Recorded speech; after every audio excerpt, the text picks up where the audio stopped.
Today's video is sponsored by Ground News, of whom more in a bit. Ilford, Seven Kings, Goodmayes. I've talked about the Elizabeth line a fair bit over the, year and 2/3 it's been in operation. I think it's an interesting line. But one thing I haven't talked about much is the actual trains that run on it. I guess that's partly because it's hard to judge the success of something that's still very new. Nevertheless, that is what I am going to do today, and I look forward to every conclusion I draw being proven wrong over the next decade or so. There is one type of passenger train operating Elizabeth Line services, and that is the Class 345. Now, I thought the 345s were the bad guys from that one series of Torchwood, but apparently not, they're purple trains. The 345s were built by Bombardier Transportation, which I am told is not pronounced Bombardier or indeed Bombardier. They're part of the Aventra family of trains. The Aventra concept is a basic type of electric multiple unit that can be adapted for various different uses. As a matter of fact, the 345s were the first type of train ordered from Bombardier back in 2014. Other variants include the 710, the 701, the 720, and the 730. All similar, but all different. They're basically a development of the Electrostar family of trains, which includes the Overground's Class 378s and Southern's Class 377s. This will become important in a bit. The requirements for the trains were very specific when they were announced in 2008. The Elizabeth line was unlike anything built so far in the UK. The train would be operating over existing main lines, but also over a brand new section that would largely be in tunnel. It had to operate like an underground train, but also like a long-distance commuter train. It had to be high capacity, but there was a limit on its length. They had to be cost-effective and energy efficient. It was a tall order. As well as Bombardier, Alstom, Siemens, Hitachi and CAF bid for the contract to supply the approximately 610 carriages needed on the Elizabeth line, which back then was still known as Crossrail. Oh, that takes me back. The contract would also include a new depot for storage and maintenance.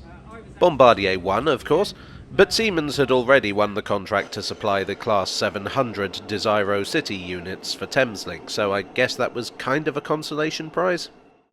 The first trains entered service in 2017, having been constructed at Derby Litchurch Lane Works. The works has a noble pedigree, having originally constructed carriages and wagons for the companies that would make up the Midland Railway in 1840. The core section of the Elizabeth line wouldn't be completed for nearly 5 years, so the trains instead found themselves serving on the line between Liverpool Street and Shenfield, now itself part of the Elizabeth line, of course, but back then part of its predecessor, TfL Rail. At that time, the line was operating with rather elderly Class 315s, so I would imagine the new trains were something of a culture shock for regular passengers. In May 2022, the Elizabeth line's core section opened after much delay, and the 345s were able to reach their full potential. On the subject of reaching full potential, do you ever feel like you're not getting everything you could from the news? It seems like we have access to more information than ever these days, but it's harder to tell what's going on.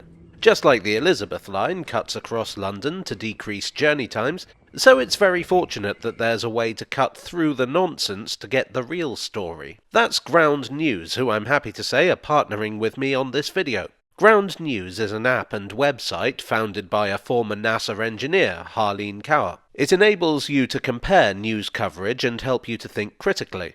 When I'm researching the current railway scene, where frankly everything is politically charged, it's a useful tool to have. Take this article about trouble at the Litchurch Lane plant where the 345s were built. I can see that 9 sources have covered this story, of which 1 leans right and 2 lean left. Ground News tells me each source's bias and reliability based on ratings from 3 independent news monitoring organisations. We can see that The Sun is a right-wing source of mixed factuality owned by the Murdoch Group. There is a lot of emphasis on the impact on jobs in the Derby area. Le Monde, meanwhile, is listed as left-leaning with high factuality, It takes on a more worldwide view, looking at financial and environmental impact, so I'm getting a fuller picture from multiple perspectives, unfiltered by what the algorithm wants to show me. It's well worth subscribing, as I highly enjoy the product and their mission, which is why I'm continuing to partner with Ground News. If you go to ground.news/jago, or scan the QR code that should be appearing on the screen right about now, you can sign up for less than $1 a month, or even less than £1 a month. Or you can get 40% off the Vantage subscription, which is what I use. Check out the link in the description below. And now, let me inform you further about the 345s. The Class 345s are 9 coaches long, though originally they were 7 coaches. The Shenfield line stations were too short for full-length trains at the time. They have that walk-through layout as is common on modern commuter trains. There's a seating capacity of 454 and a maximum standing capacity of 1,043. They include LED information screens and CCTV cameras, and, in theory, they have Wi-Fi. They are 205 metres long, which in imperial terms is long. In central London there are 2 stations, Farringdon and Liverpool Street, that are so long that each end is served by a different tube station. The trains might have been longer, but there's only so much you can do with the existing infrastructure out on the main line. Nevertheless, these trains are frequently operating with standing room only. They weigh 319 tons due to a largely aluminium construction, which makes them remarkably lightweight and, therefore, energy efficient. Also adding to energy efficiency is regenerative braking and lighting and temperature controls that automatically adapt to whatever's currently needed. From a technical standpoint, they're powered by a 25 kilowatt supply delivered via overhead wires. They run at a maximum speed of 90 miles per hour or 145 kilometers per hour.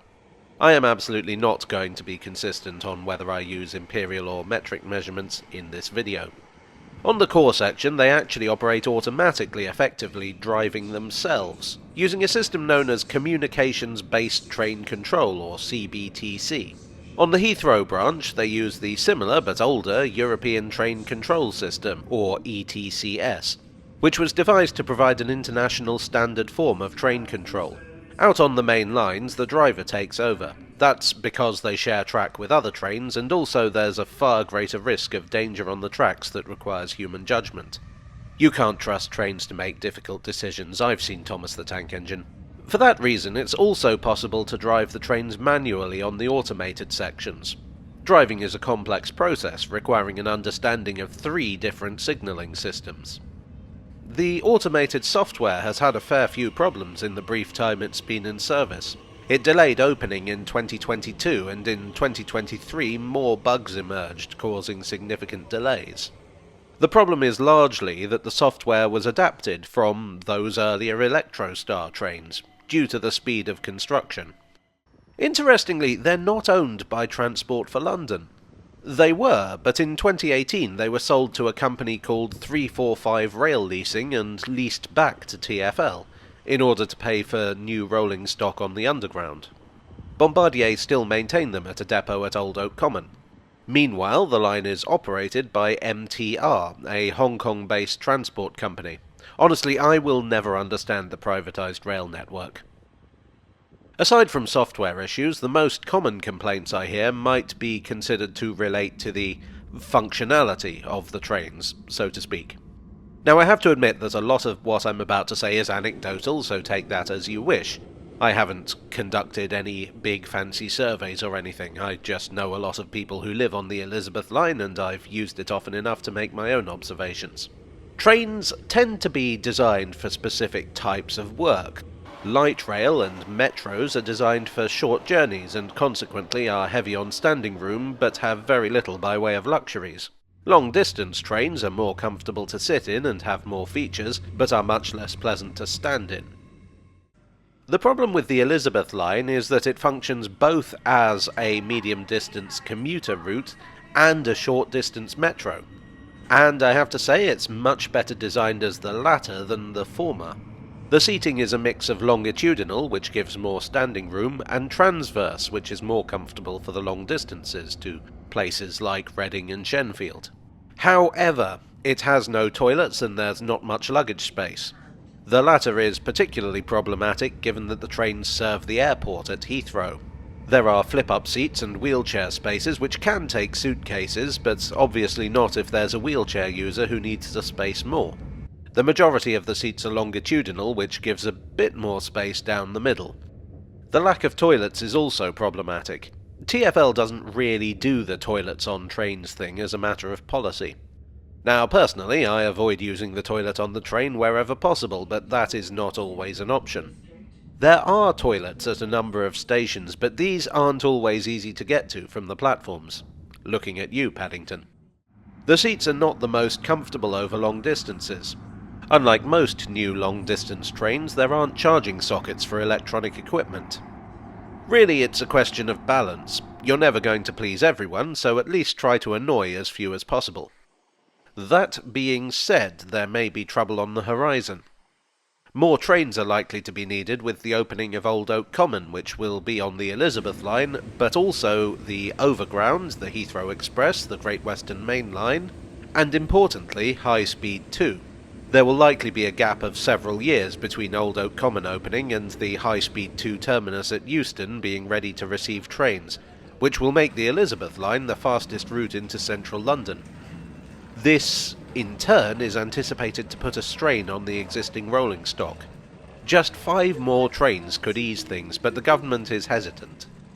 This leaves a gap in the production schedule at Alstom, who took Bombardier over in 2021. It may become necessary to close the production facilities for the Class 345 if action is not taken soon, and if that happens, setting it all up again in the future will be even more expensive. As for the trains we have, well, they have their work cut out for them. Over 300 million journeys have been made on the Elizabeth line since opening, and it certainly doesn't look like things are going to get any less busy in the future. The real test of the Class 345's success may be yet to come. Well, I do hope you enjoyed today's video. If so, please do leave a like and subscribe for more. I would like to thank my donors on Ko-fi, on Patreon, and here on YouTube for your ever-generous support. You are the 2 additional carriages to my 7-car set.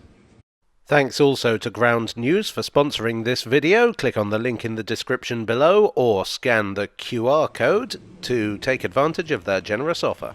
And I'll see you all again very soon. Cheerio.